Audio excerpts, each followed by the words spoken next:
ओम शांति। अभी थोड़ी देर पहले ही जूम पर मैंने मरो है जोगी मरो मरण है मीठा गोरखनाथ का स्पीच सुना। बहुत पहले भी मैंने सुना था, फिर से सुना। तो उसमें एक बात है कि जो गोरखनाथ है उसके पास एक व्यक्ति आता है, युवक आता है, और वो कहता है कि मैं मरना चाहता हूँ। तो गोरखनाथ जी ने तुरंत हाँ बोल दिया कि हाँ करो। तो वो तो युवक एकदम चौंक गया। उसने कहा कि आप क्या कर रहे हैं? मैं तो कितने अलग और जैसे ज्ञानी लोग हैं उनके पास भी गया था और बात बताई, तो उन लोगों तो कहते हैं कि सुसाइड कभी भी नहीं करना चाहिए, पाप है, अधोगति होती है। और आप कह रहे हैं कि हाँ मरो, जाके मरो, खुद बनो, ऐसे करो, आत्महत्या करो बेफिक्र होकर। तो क्या बात है ऐसा? तो फिर उन्होंने बताया, गोरखनाथ जी ने, कि असल में जब भी हम समझो सुसाइड करते तो आप देख पाएंगे कि शरीर तो मरता है, लेकिन जो चेतना है वो अभी भी देख रही है, शरीर को नीचे गिरा है ऐसा, और वो बाहर अपने आप को दिखती है। वो मीन्स कहने का भावार्थ ये रहा कि आप मरते ही नहीं है। तो बेवजह जो ये मिला हुआ है पंच महाभूत का शरीर हमें, तो उसकी कुछ न कुछ उपयोगिता है, तो वो ध्यान में रखनी चाहिए, कहने का मतलब।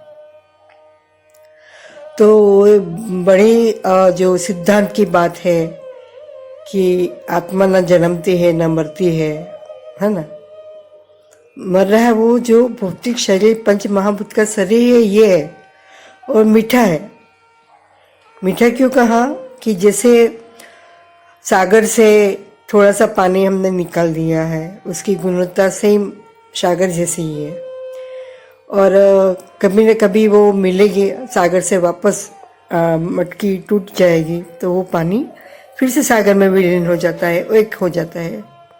वैसे ही मटकी का जो उदाहरण है कई और ग्रंथों में आता है, जैसे हमारा शरीर मिट्टी के गढ़ा है, और जो चेतना, अगर मिट्टी गिर गई तो चेतना तो फिर आनंद के साथ जुड़ गई ना।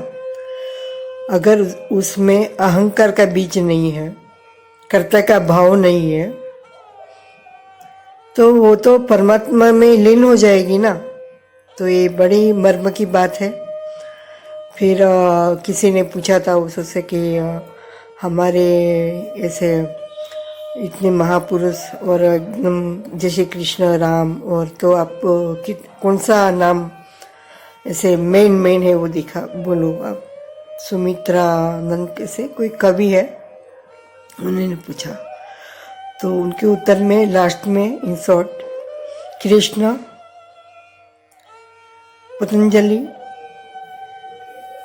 फिर बुद्ध और गोरख, चारों का नाम दिए।